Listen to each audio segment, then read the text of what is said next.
నమస్తే, welcome to V3 news. లక్ష్యం సమాజహితం. నేను మహేష్. ముందుగా వార్తల్లోని ముఖ్యాంశాలు. తెలంగాణ అంతటా కరోనా వైరస్ ప్రకంపనలు. జనగామ జిల్లా రఘునాథపల్లి గ్రామంలో ఒకరి మృతి.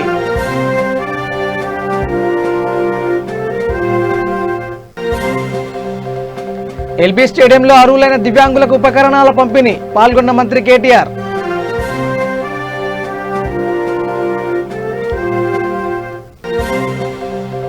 వికారాబాద్ జిల్లాలో రోడ్డు ప్రమాదం. బైక్ను ఢీకొట్టిన డీసీఎం, ఇద్దరు మృతి.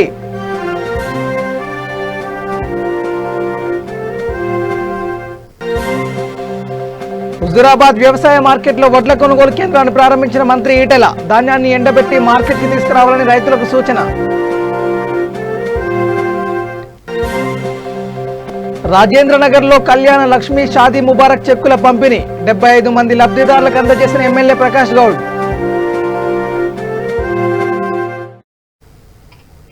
ఇక డీటెయిల్ చూస్తే, అర్హులైన దివ్యాంగులకు ఉపకరణాల పంపిణీ కార్యక్రమాన్ని ఎల్బీ స్టేడియంలో నిర్వహించారు.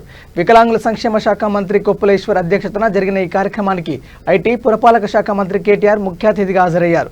ఈ కార్యక్రమంలో మంత్రులు సబితా ఇంద్రారెడ్డి, మల్లారెడ్డితో పాటు వికలాంగుల శాఖ డైరెక్టర్ శైలజ పాల్గొన్నారు. ఈ సందర్భంగా మంత్రి కేటీఆర్ మాట్లాడుతూ, దివ్యాంగుల సంక్షేమం కోసం ఎన్నో కార్యక్రమాలు చేపట్టామని తెలిపారు.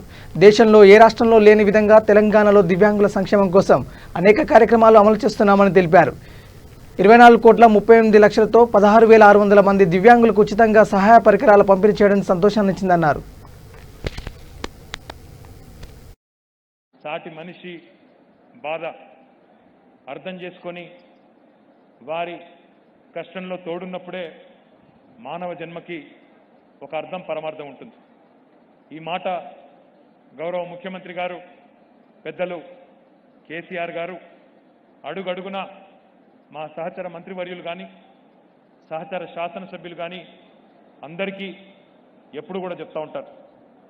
పేదరికంలో ఉండే పేదలు కానీ లేదా ఇతర శారీరకమైన ఇబ్బందుల్లో ఉండే మా దివ్యాంగులైన అన్నదమ్ములు కానీ అక్క చెల్లెలు కానీ మీకు బాసటగా ఆసరాగా నిలబడాలన్నదే తెలంగాణ రాష్ట్ర ప్రభుత్వం యొక్క ముఖ్య ఉద్దేశం అనే మాట ఈ సందర్భంగా నేను మీకు విజ్ఞప్తి చేస్తా ఉన్నాను.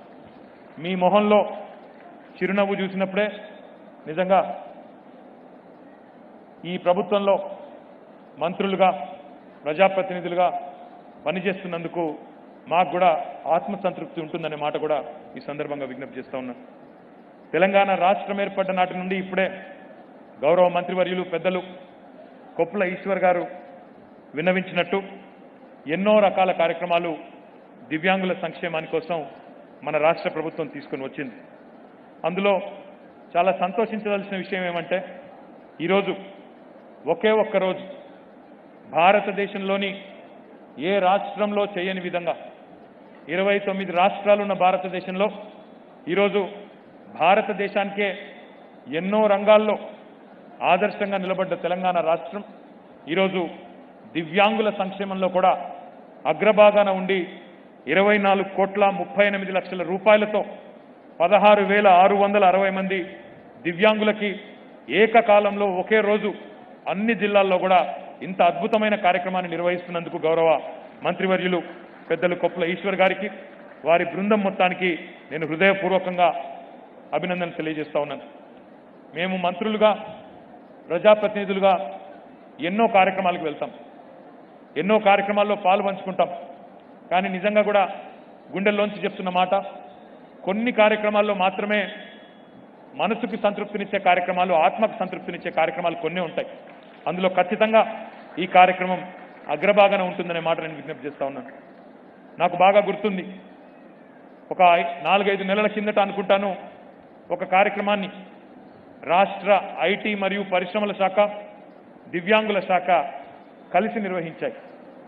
తెలంగాణలోని ఔత్సాహిక పారిశ్రామికవేత్తలను, స్టార్టప్స్ని ఒక వేదిక మీదకి తీసుకొచ్చి వారందరినీ కూడా దివ్యాంగుల సమస్యల పట్ల ప్రత్యేకమైన ఒక ఛాలెంజ్ ఇచ్చి, మీరు కొత్త కొత్త ఆవిష్కరణలు తీసుకొని రండి, మా దివ్యాంగ సోదరులకి సోదరిమణులకి వారికి రిలీఫ్నిచ్చే, వారికి కొంత సౌలభ్యాన్ని చేకూర్చే పరికరాలను తీసుకొని రండి అని చెప్పి ఒక ఛాలెంజ్ మనం ప్రారంభించడం జరిగింది. ఆ రోజు నాకు నెక్లెస్ రోడ్లోనో ఎక్కడ పెట్టినట్టు గుర్తుంది, మరి చెన్నారెడ్డి ఇన్స్టిట్యూట్లోనూ ఎక్కడో పెట్టినారు. నాకు బాగా గుర్తుంది కొన్ని అందులోని ఆవిష్కరణలు ఈరోజు రాష్ట్ర ప్రభుత్వం ముఖ్యంగా మంత్రి గారి నేతృత్వంలో కొప్పుల ఈశ్వర్ గారి నేతృత్వంలో ఆ రోజు ఆవిష్కరణలు ఏవైతే కొన్ని వచ్చినాయో ముందుకొచ్చినాయో ఈరోజు వాటిని అందిపుచ్చుకొని బ్రహ్మాండంగా వాటిని ఈరోజు వేల మంది వికలాంగుల సోదరులకి దివ్యాంగ సోదరులకి అందిస్తున్నందుకు హృదయపూర్వకమైన శుభాకాంక్షలు కూడా నేను తెలియజేస్తా ఉన్నాను. ముఖ్యంగా గొప్ప విషయం ఏమంటే ఇప్పుడే మేము గౌరవ మంత్రివర్యులు ఈశ్వర్ గారి నేతృత్వంలో అందరం కూడా మొత్తం స్టేడియం అంతా తిరిగి వాహనాలు ఏవైతే ఈరోజు 900 వాహనాలు కష్టం సాటి మనిషి బాధ అర్థం చేసుకొని వారి కష్టంలో తోడున్నప్పుడే మానవ జన్మకి ఒక అర్థం పరమార్థం ఉంటుంది. ఈ మాట గౌరవ ముఖ్యమంత్రి గారు పెద్దలు కేసీఆర్ గారు అడుగడుగునా మా సహచర మంత్రివర్యులు కానీ సహచర శాసనసభ్యులు కానీ అందరికీ ఎప్పుడు కూడా చెప్తా ఉంటారు. రంగారెడ్డి జిల్లాలో కళ్యాణ లక్ష్మి షాదీ ముబారక్ చెక్కుల పంపిణీ కార్యక్రమం ఏర్పాటు చేశారు. దీనిలో భాగంగా రాజేంద్రనగర్ గంటిపేట మండలం బండ్లగూడ మున్సిపల్ కార్పొరేషన్ పరిధిలోని సన్ సిటీలో 75 మంది లబ్ధిదారులకు రాజేంద్రనగర్ ఎమ్మెల్యే ప్రకాష్ గౌడ్ చెక్కులను అందజేశారు. ఈ కార్యక్రమంలో బండ్లగూడ మేయర్ మహేందర్ గౌడ్ కార్పొరేటర్లు పాల్గొన్నారు.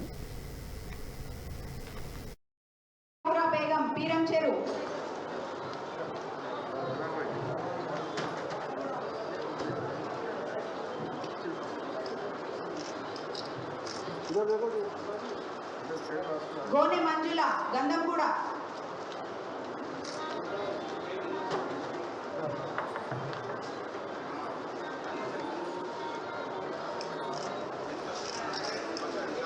పర్వీన్ బేగం బండ్లగూడ జాగిర్లో కళ్యాణ పథకం షాదీ ముబారక్ అన్నీ కూడా 75 ఇవ్వడం జరిగింది. ఇంకా కూడా 75 ఉన్నాయి. రేపు అవన్నీ కూడా కోకాపేట వేయాలని చెప్పి ఆలోచిస్తున్నాం. మొత్తం మనం రాజేందర్ కాన్స్టిట్యున్సీలో ఇంచుమించు షాదీ ముబారక్ కళ్యాణ పథకం కలిపి 400 రావడం జరిగింది. 400 అంటే ఇంచుమించు మీరు అనుకుంటాం మనం చూస్తే 4 కోట్ల ప్రజలందరూ కూడా మన ముఖ్యమంత్రి గారు ఒకటే ఆలోచించి ప్రజలందరూ బీద వాళ్ళు ఎంతోమంది ఉంటారు, 50,000 లక్ష రూపాయలు కూడా పెరిగే రోజులున్నాయి అని చెప్పి దాన్ని ఆలోచించి మన ముఖ్యమంత్రి గారు 115 రూపాయలు ఇవ్వడం 16 రూపాయలు ఇవ్వడం కూడా చాలా సంతోషం. ఇందుకు ప్రజలందరూ ఒకటే కోరుతున్నారు, ఇలాంటి ముఖ్యమంత్రి మన తెలంగాణ పోరాటం తీసుకున్న తెలంగాణ మేనిఫెస్టో ఎక్కడ కూడా పెట్టలేడు, కానీ పెట్టకున్నా మన ముఖ్యమంత్రి గారు ఇస్తారంటే మనం అందరూ కూడా సంతోషపడాలి. అందుకని ఒకటే ముఖ్యమంత్రి గారు కూడా బీద వాళ్ళు ఎక్కడున్నా బీద వాళ్ళకి ఎక్కడ కూడా ఇబ్బంది కలగొద్దని చెప్పి ఈ కార్యక్రమం పెట్టడం నేను కూడా చాలా సంతోషం. ఇంకా మైలాడుగోపల్లి ఎక్కడ కూడా రేపు ఉన్నాయి. చాలామంది ప్రజలందరూ కూడా ఇళ్ళకి వెళ్ళి బయటికి వెళ్ళొద్దని చెప్పి రేపటి నుంచి ఇంటింటికి తిరిగి ఇవ్వాలని చెప్పి ఆలోచన కూడా పెట్టుకున్నాం. ఎందుకంటే ప్రజలందరూ ఒక్క దగ్గర ఉంటే ఊరికి ఏముందని ఎక్కడ తెలుస్తలేదు. రేపటి నుంచి రేపు పొద్దుగాల మైలాడుగోపల్లి డివిజన్ కూడా అందరికీ ఇంటింటి తిరిగాలని ఆలోచన పెట్టుకున్నాం. ఎందుకంటే ప్రజలు మంచిగుంటే మనం అందరం మంచిగా. వికారాబాద్ జిల్లాలోని పోడూరు మండలంలో రోడ్డు ప్రమాదం జరిగింది. బైక్ను డీసీఎం వాహనం ఢీకొట్టింది. ఈ ప్రమాదంలో 2 అక్కడికక్కడే మృతి చెందగా ఒకరికి తీవ్ర గాయాలయ్యాయి. గాయాలైన వ్యక్తిని పరిగి ప్రభుత్వ ఆసుపత్రికి స్థానికులు తరలించారు. ఈ ఘటన చిన్నబండ తండా వద్ద చోటు చేసుకుంది. విషయం తెలుసుకున్న పోలీసులు ఘటనా స్థలానికి చేరుకొని కేసు నమోదు చేశారు. మృతులు బోమ్రాస్పేట మండలానికి చెందిన శివ మల్ఖయ్యగా పోలీసులు గుర్తించారు.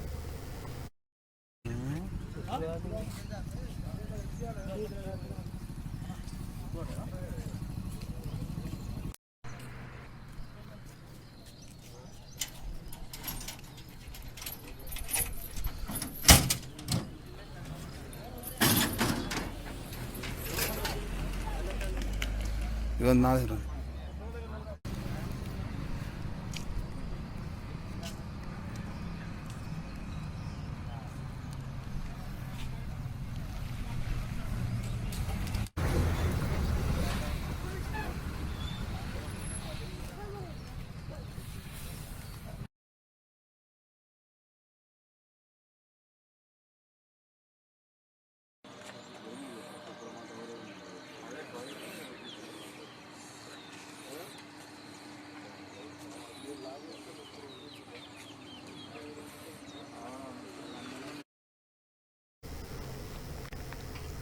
ఇక భద్రాద్రి కొత్తగూడెం జిల్లా జూలూరుపాడు మండలం పడమట నర్సాపురం గ్రామంలో అక్రమంగా 24 డబుల్ బెడ్రూమ్ ఇళ్లలో ఉంటున్న వారిని అధికారులు ఖాళీ చేయించారు. సర్వే నివేదిక ప్రకారం సిద్ధం చేసిన ఆ ఇళ్లను నిరుపేదలకు కేటాయించాలని సిపిఐ ఎంఎల్ న్యూ డెమోక్రసీ ఆధ్వర్యంలో జూలూరుపాడు తహసీల్దార్ కార్యాలయం ముందు ధర్నా నిర్వహించారు. వాట్సాప్ ద్వారా కనెక్ట్ మీకు మెసేజ్ పెట్టమని అందరికి మీడియా మిత్రులకు పెట్టి తెలిసిందే తెలిసిందే కదా ఇది అమలు చేస్తాను ఒక మాట చెప్పండి మీతో ఈ అధికారులు చేసే నివేదికను అమలు చేయమంటున్నాం. మాకు ఏమంటున్నాం మేము తహసీల్దార్ కార్యాలయ అధికారులు పట్టించుకోకపోవడం నెలకొడుతున్నాం. తహసీల్దార్ కార్యాలయ అధికారులు పట్టించుకోకపోవడం సిగ్గు అధికారుల వైఖరి సిగ్గు అధికారుల వైఖరి నెలలు గడుస్తున్నాం. తహసీల్దార్ కార్యాలయం అధికారులు పట్టించుకోకపోవడం నెలలు. సిపిఐఎంఎల్ న్యూ డెమోక్రసీ జూలూరుపాడు మండల కార్యదర్శి. పడమట నరసాపురం గ్రామంలో ప్రభుత్వం వారు 80 డబల్ బెడ్రూమ్ని నిర్మించారు. ఈ క్రమంలో 56 ఇళ్లని ప్రారంభించే సందర్భంగా పేదలకు అన్యాయం జరిగిందని, లాటరీ సీజీ సందర్భం కూడా అన్యాయం జరిగిందని ఆనాడు తహసీల్దార్గా ఉన్న ప్రసాద్ గారికి విన్నవించుకోవడం జరిగింది. ఆయన అనంతరం ఆ 80 డబుల్ బెడ్రూమ్లకు సంబంధించి విచారణ చేపట్టి ఏదైతే మాజీ తహసీల్దారు 72ని ఆమోదం పొందితే ఆ 72లో విచారణ చేపట్టగా 56 మాత్రమే అర్హులని ఈయన తేల్చి నివేదికని పంపించాడు. అదేవిధంగా మిగతా 8 మందిని కూడా ఇంకా ఎంపిక చేయాల్సి ఉంది. ఆ విధంగా 16+8 కలిపి 24 ఇళ్లని డబుల్ బెడ్రూమ్ని పేదలకి పంచాల్సి ఉండగా నేటి వరకు కూడా తహసీల్దార్ కార్యాలయం అధికారులు పట్టించుకోకపోవడం సరైన చర్య కాదు. ఇది శోచనీయమైంది.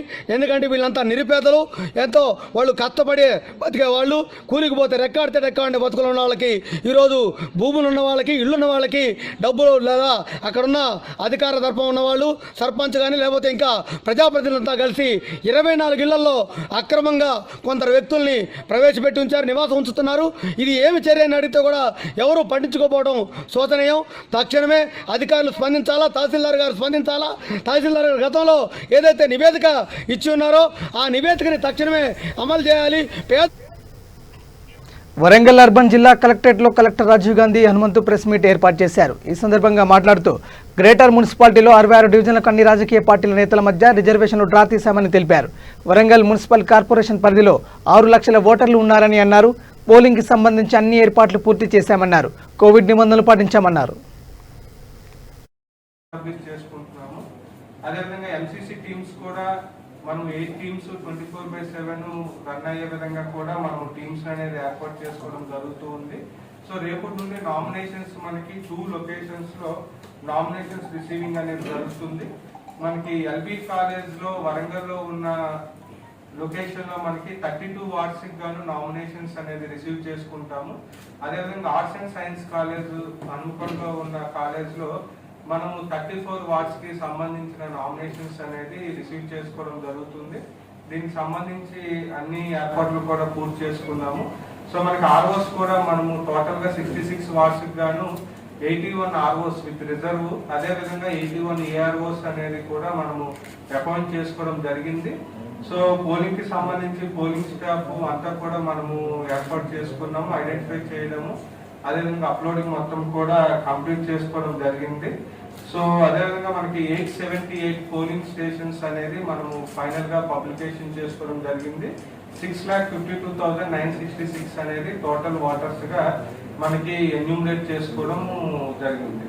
సో అదేవిధంగా మనకి ఎంసీసీకి సంబంధించి ఏమైనా కంప్లైంట్స్ ఉన్నా కూడా మనము మనకి ఎలక్షన్ సెల్ అనేది ఒకటి ఏర్పాటు చేసుకోవడం జరిగింది. సో దానికి టోల్ ఫ్రీ నెంబరు 1800-425-1980 అనే టోల్ ఫ్రీ నెంబర్ కూడా మనం ఏర్పాటు చేసుకోవడం జరిగింది. సో ఎటువంటి కంప్లైంట్స్ ఉన్నా కూడా ఎంసీసీ వైలేషన్ కి సంబంధించి సో ఆ టోల్ ఫ్రీకి కంప్లైంట్ చేయగలరు. సో మనకి డిస్ట్రిబ్యూషన్ కి సంబంధించి కూడా మనం డిస్ట్రిబ్యూషన్ సెంటర్స్ అనేది 2 లొకేషన్స్ అనేది ఏర్పాటు చేయడం జరుగుతుంది. ఒకటి ఎన్ఐటీలో, ఇంకొకటి మనకి ఆర్ట్స్ అండ్ సైన్స్ కాలేజ్లో ఏర్పాటు చేసుకోవడం జరుగుతుంది. సో పోలింగ్ కి సంబంధించి అవసరమైన పోలింగ్ సిబ్బంది, అదేవిధంగా మనకు కావాల్సిన మెటీరియల్ అన్ని కూడా ఏర్పాట్లో ఉంచుకున్నాము. సో ముఖ్యంగా ఇప్పుడు కోవిడ్ ఉన్న సందర్భంగా మనకి కోవిడ్ ప్రోటోకాల్ అనేది కూడా కర్నూలు జిల్లా చాగలమర్రి మండలం నగళ్లపాడు గ్రామంలో రమణారెడ్డి అనే రైతు తాడిపత్రి నుంచి కదిరి లేపాక్షి విత్తనాలు తెచ్చి సాగు చేస్తున్నాడు. కేవలం 60 రోజుల్లోనే పంట చేతికొస్తుందని రమణారెడ్డి చెప్పారు. వాస్తవానికి 130 రోజుల పాటు సాగు చేయాల్సి ఉంటుందని, అయితే ఈ పంట ముందుగానే చేతికి అందుతుందని ఆయన చెప్పారు. పంట సాగు తదితర అంశాలను ఆయన వివరించారు.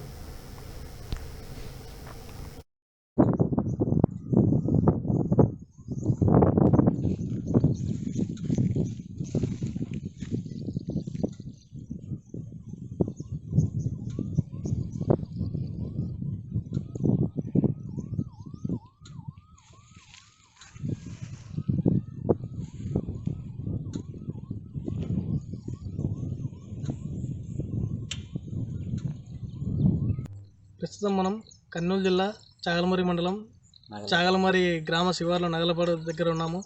నగలపాడు గ్రామంలో ఈరోజు మనకు కొత్త పంట కనపడుతుంది. ఇక్కడ అది కదిరి లక్ష్మి కదిరి లేపాక్షి సీడ్ ఇక్కడ ఇతను వేసాడు. అతను అడిగి తెలుసుకుందాము దీని గురించి ఎట్లా సాగు చేశాడు ఏం కదా అనేది. చెప్పండి, మీ పేరు? రమణారెడ్డి. నగలపాడు అల్లగడ్డ తాలూకా చాగలమర్రి మండలము నగలపాడు విలేజ్.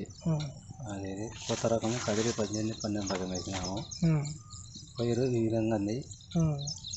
అది విషయం. మొత్తం ఎన్ని ఎకరాలు వేసాము? 5 ఎకరాలు. 5 ఎకరాలు. ఎంత ఖర్చు వచ్చింది? ఖర్చు మామూలు కాయ కన్నా తక్కువ వచ్చాది. పప్పు 40 కేజీలే కాబట్టి మామూలు కాయ పప్పు 100 కేజీలు వేయాలి కాబట్టి ఈ పప్పు తక్కువ వచ్చాది. నీటి మందులు కూడా తక్కువ పడతాయి. పైరు చూడడానికి బాగుంది. ఇప్పటికేమో అదే విషయము. మన చాగలమర్రి మండలంలో ఎవరైనా వేసినా నువ్వు ఒకనే? మా ఊర్లో నేను ఒకనే వేసింది. చాలామంది మండలంలో ఎవరు వేసినా నాకైతే తెలియదు. నేనైతే తాడిపత్రి తెచ్చిన విత్తనము. అదే విషయము. తాడిపత్రి. మొత్తం ఎన్ని రోజులు పంట ఇది? పంట వాళ్ళు 120 రోజులు చెప్పినారు. ఇది ప్రస్తుతానికి 60 రోజుల పైరు. అది విషయం. ఈ విత్తనం ఏదానికి మనకు వస్తుంది? మామూలు తినేదానికి పనికి వస్తుంది, నూనెకు తరం అవుతుంది, అన్నిట్లకు వాడుకోవచ్చు. పప్పు లావు కట్టాలి. అన్ని కాయల కన్నా నూనె శాతం దాచి అని చెప్పినారు వాళ్ళు. అందుకు తెచ్చి వేయడం జరిగింది. మామూలుగా ఎన్ని మూటలు తయారవుతాయి అనుకుంటున్నారు? వాళ్ళు చెప్పడం 60-70 చెప్పినారు. మాకు కొత్త అనుభవం కాబట్టి ఎన్ని అయితే అర్థం కాదు. అప్పుడు పైరేం బాగుంది. మీరు కూడా మొదటిసారి వేసారు? మొదటిసారి. నేను వేయడం మొదటిసారి. ఓకేనా, thank you. Welcome to V3 news. లక్ష్యం సమాజితం. ఆలగడ్డ రిపోర్టర్ దర్శన్ నల్లంకొండ, చాగలమర్రి, హాజీ.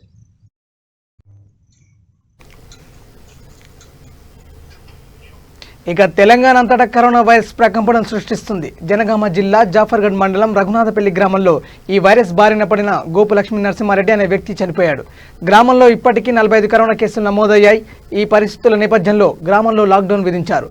తప్పనిసరి అయితే తప్ప ప్రజలు బయటికి వెళ్లరాదని ఆదేశించినట్టు సర్పంచ్ బొమ్మినేని శ్రీదేవి పెద్దిరెడ్డి తెలిపారు. స్వయంగా ట్రాక్టర్ నడిపి అంత్యక్రియలు నిర్వహించామని వివరించారు.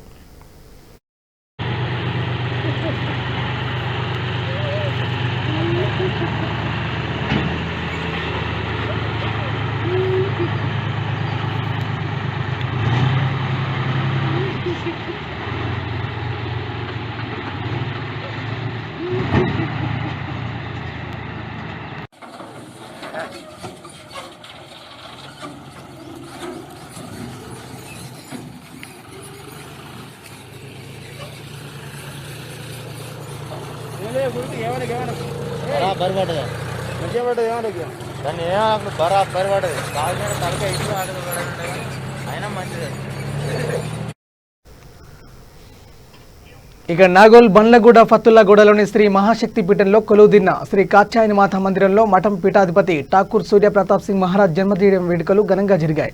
ఈ సందర్భంగా భక్తులు అధిక సంఖ్యలో విచ్చేసి సూర్యప్రతాప్ మహారాజ్కి శుభాకాంక్షలు తెలిపారు. ఈ సందర్భంగా మహారాజ్ మాట్లాడుతూ కాత్యాయని మాత మహిమను వివరించారు. ప్రతి స్త్రీని గౌరవించాలని, స్త్రీలు దేవతలతో సమానమన్నారు. ఈ కార్యక్రమంలో పీఠం పీఠాధిపతులు ఠాకూర్ సుధీర్ సింగ్, డాక్టర్ సునీల్ సింగ్, డాక్టర్ శక్తి సింగ్, ఆలయ సేవకులు రాజు, రాజయ్య, రమేష్, కిషోర్ శర్మ, ప్రశాంత్ తదితరులు పాల్గొన్నారు. ప్రతి సంవత్సరం ఇలానే జరుగుతుంది. భక్తులందరూ వచ్చి ఇక్కడ అందరూ దర్శించుకుంటారు. ఇక్కడ ఈ పుణ్యకి ఏముందంటే విశేషం ఏంటంటే అమ్మవారిని చాలా మహిమ ఉంటుంది.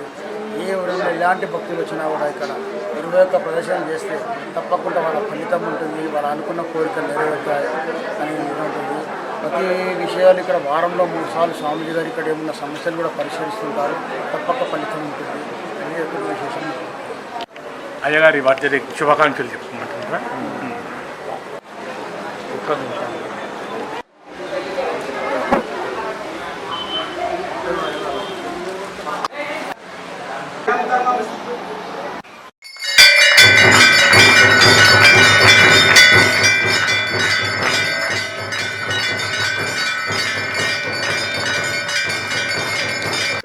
ద్వితీయం బ్రహ్మచారిణి. ఇవాళ బ్రహ్మచారిణి దేవి పూజ ముఖ్యంగా. తృతీయం చంద్రఘంటేతి కూష్మాండేతి చతుర్థకం. పంచమం స్కందమాతేతి షష్ఠం కాత్యాయనితి చ. సప్తమం కాలరాత్రేతి మహాగౌరీతి చాష్టమం.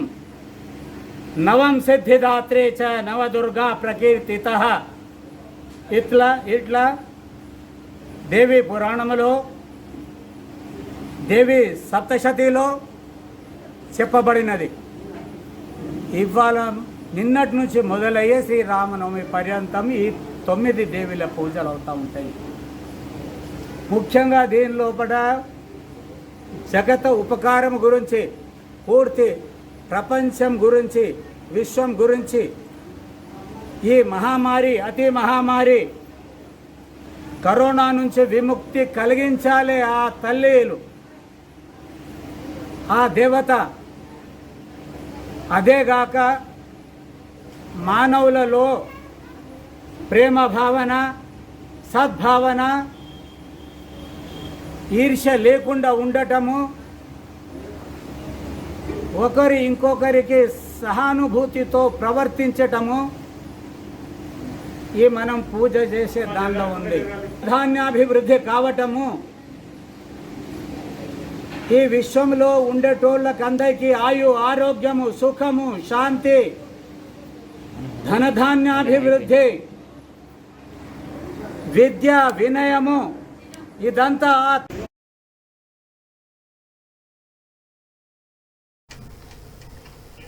హుజూరాబాద్ వ్యవసాయ మార్కెట్లో వైద్య ఆరోగ్య శాఖ మంత్రి ఈటెల రాజేందర్ వడ్ల కొనుగోలు కేంద్రాన్ని ప్రారంభించారు. ఈ సందర్భంగా మాట్లాడుతూ పండించిన ధాన్యాన్ని ఎండబెట్టి మార్కెట్లకు తీసుకురావాలని రైతులకు సూచించారు.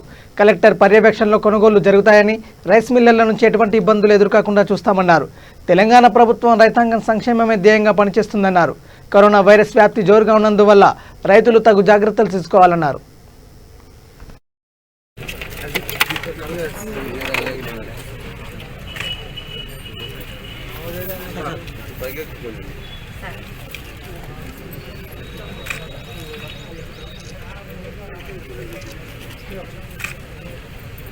కరీంనగర్ జిల్లా హుజూరాబాద్ కేంద్రంలో, వ్యవసాయ కేంద్రంలో ప్యాడీ కొనుగోలు సెంటర్ని ఈరోజు కలెక్టర్ గారు, జేసీ గారు, ఆర్డీఓ గారు, మా ఎంపీపీ గారు, డిప్యూటీసీ గారు, మార్కెట్ కమిటీ చైర్మన్ గారు, నగరపాలక సంస్థ పాలక మండలి గారు దీన్ని ప్రారంభించడం జరిగింది. ఈ నియోజకవర్గంలో ఈ దఫా 1 ఎకరం కూడా ఎండిపోకుండా, రోగాలు లేకుండా మంచి పంట పండింది.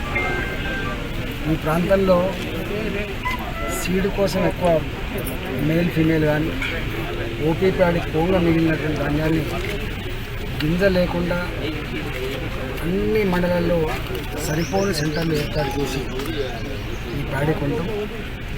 ఈ 4 రోజులైనా 45 రోజులైనా పూర్తి స్థాయిలో ప్రతి గింజ కూడా కొనుక్కపోవడం కొన్ని ప్రయత్నం చేస్తామని చెప్పి నాగల్లోని చంద్ర మిఠాయి వాళ్ళ తమ 2వ శాఖను ఏర్పాటు చేసింది. దీనిని కార్పొరేటర్ చింతల అరుణ సురేందర్ యాదవ్ ప్రారంభించారు. ఈ సందర్భంగా మిఠాయి వాళ్ళ యజమాని శ్రీకాంత్ మాట్లాడుతూ తమ వద్ద స్వచ్ఛమైన నెయ్యితో తయారు చేసిన మిఠాయిలు అందుబాటు ధరలో లభిస్తాయన్నారు. అదేవిధంగా చాట్, రసాలు, బేకరీ ఐటెంలు కూడా ఉంటాయన్నారు.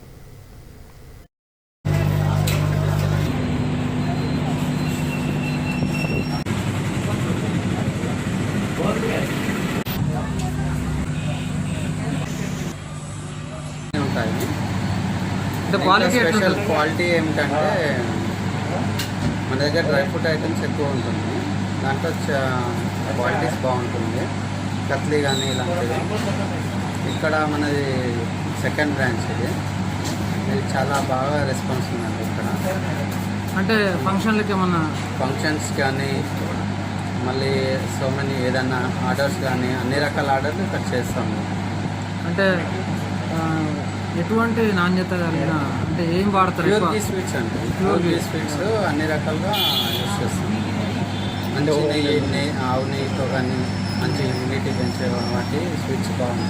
అంటే ఇది కస్టమర్లకు చూసే కస్టమర్లకు ఈ ఏరియా చెప్పండి. ల్యాండ్ మార్క్ వచ్చేసి Sujatha hotel nearly Sujatha bus stop actually ఇక్కడనే మనది సెకండ్. ఇక సిద్దిపేట జిల్లా కోహిడ మండలంలోని తంగెళ్లపల్లి గ్రామంలో ఇవాళ తెల్లవారుజామున అగ్ని ప్రమాదం సంభవించింది.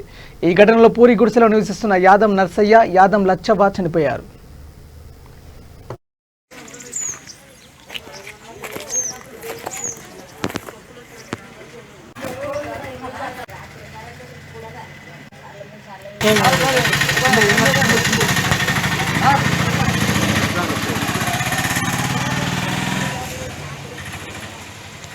అది ఉంది అది ఒకటి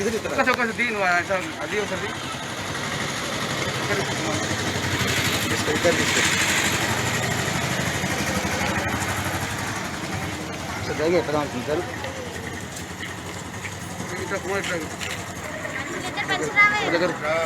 ఇట్లా కొంచెం వస్తుంది. అది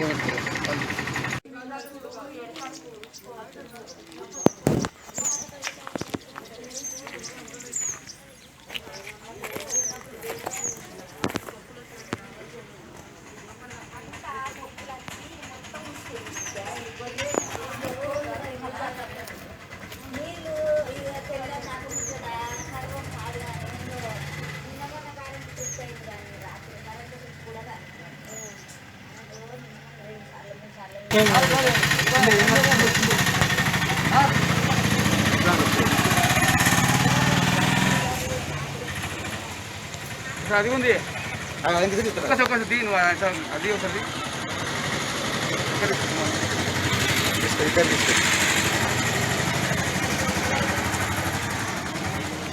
ఎక్కడ ఉంటుంది సార్? తనిఖీ చేస్తున్న సమయంలో ఇద్దరు పాత నేరస్తులు పట్టుబడ్డారు. పోలీసులు వారి వద్ద నుంచి చోరీ చేసిన బంగారు ఆభరణాలను స్వాధీనం చేసుకున్నారు. అనంతరం శివకుమార్ అనే పాత నేరస్తుని విచారించారు. ఈ నేపథ్యంలో మరో వ్యక్తిని పోలీసులు గుర్తించి అతని వద్ద నుంచి కూడా బంగారు ఆభరణాలు స్వాధీనం చేసుకున్నారు. ఈ విషయాన్ని ఏఎస్పీ మల్లిక వెల్లడించారు.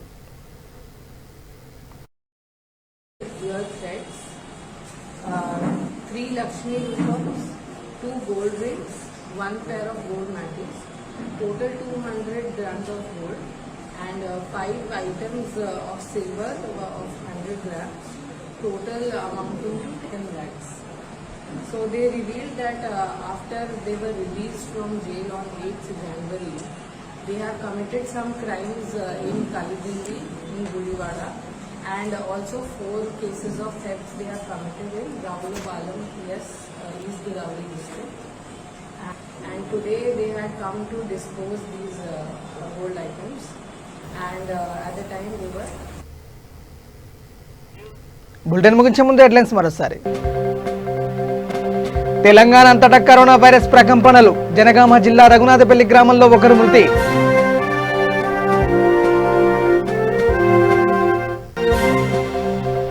ఎల్బీ స్టేడియంలో అర్హులైన దివ్యాంగులకు ఉపకరణాల పంపిణీ. పాల్గొన్న మంత్రి కేటీఆర్.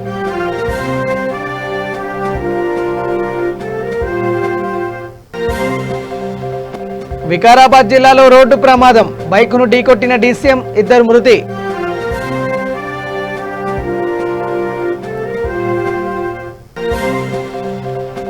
హుజూరాబాద్ వ్యవసాయ మార్కెట్లో వడ్ల కొనుగోలు కేంద్రాన్ని ప్రారంభించిన మంత్రి ఈటెల. ధాన్యాన్ని ఎండబెట్టి మార్కెట్కు తీసుకురావాలని రైతులకు సూచన. రాజేంద్రనగర్లో కళ్యాణ లక్ష్మి షాదీ ముబారక్ చెక్కుల పంపిణీ. 75 మంది లబ్ధిదారులకు అందజేసిన ఎమ్మెల్యే ప్రకాష్ గౌడ్. ఇవే bulletin updates. Keep watching V3 news. లక్ష్యం సమాజేత. నమస్కారం.